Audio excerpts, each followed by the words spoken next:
What's up, guys, and welcome to the Tim Sports Talk. And today we're talking about Indiana's safety, Jamar Johnson. One of the commenters down there told me to take a look at this dude, and he seems to be projected as like a second or third round pick, according to like a lot of the simulators and stuff like that, and a lot of the draft experts. And so we definitely need a free safety. So I said, okay, why not? Let's go take a look. And here is the results from his pro day. So he's 6'2", 205, not bad size at all, similar to my main man, Trayvon Merrick.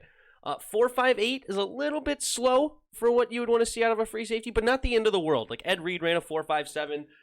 Marcus Williams was in that range as well. Like it's about as high as you want to see it and still be okay with it, if that makes sense. It's not the end of the world.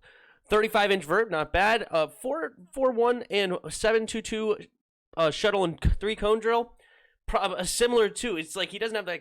It's good. I mean, everything about Jamar Johnson's pro day is just like average, if that makes sense. It's like, you know what? It's pretty much like the bare minimum of what you would like to see. You know what I mean? It's not mind blowing. It doesn't excite you, but at the same time, it's not something that you would write him off for. All right. Let's take a look at Mr. Jamar Johnson's stats. So you have. Let's go ahead and look at his big one here. 43 total tackles, 33 solo tackles, 4 picks this year, which is nice. A forced fumble, a sack.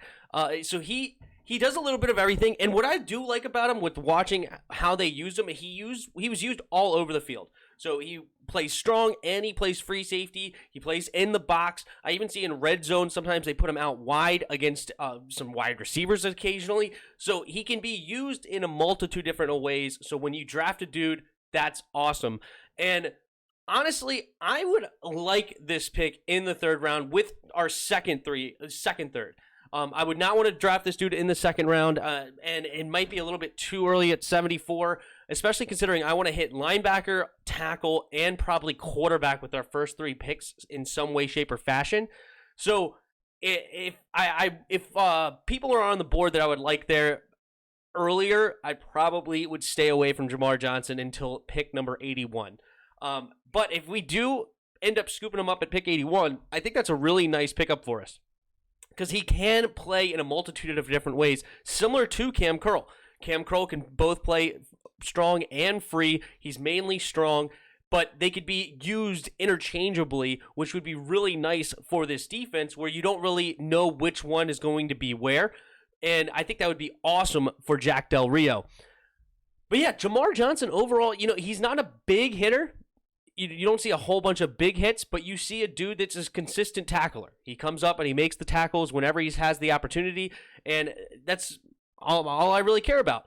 I also see a really smart football player. One play in particular that really shined on this is he was actually on the edge inside the box, and he was coming on a run blitz, and they did a fake handoff, and he went to the running back for a half second, saw that he didn't have it, ends up then attacking the quarterback. This was against Penn State, and forces him to fumble, and they scoop up Indiana ball, and it was really good. Like, he didn't just get fooled by the play action completely and go after and tackle the running back. He was able to keep track of the ball and see where the ball was, and I thought that was really, really great play by him.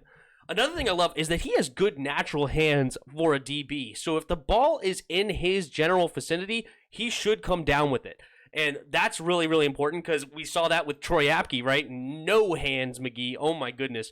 The ball would be around him, and he could not catch to save his life.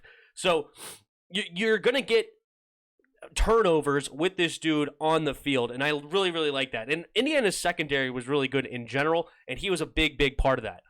Another thing that I just wanted to mention, I was looking at his game log, and I noticed that he had nothing against Michigan. And he did get kicked out of the game for throwing a punch. And while this is not the end of the world, it's just you got to make sure that you keep your head on the field. You don't want to get thrown out of these games because you've lost your cool. And I don't have time or the ability to look into all of these dudes' like character and get to know these guys. So I don't know if I'm hoping that this was just a one-off, right? Like, you guys get heated on the football field. It happens. You throw a punch and you regret it later and you move on. And It seems to be that's the case where I don't know of any other time that he's done that, but that did happen against Michigan, so that could cause him to move down the board a little bit, just making sure that you keep your head and not throw a punch when you're on the field.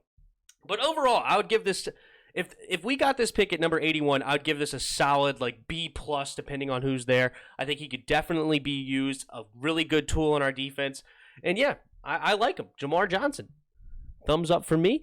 Hit that like button. Hit that subscribe button. Also, in the description below, there's a Discord link. Hop in our Discord and come talk some football. And last but not least, there are donation links in the description below. If you feel so kind, you could donate to the channel. Jamar Johnson, yeah, you guys let me know what you guys think about him in the comments below.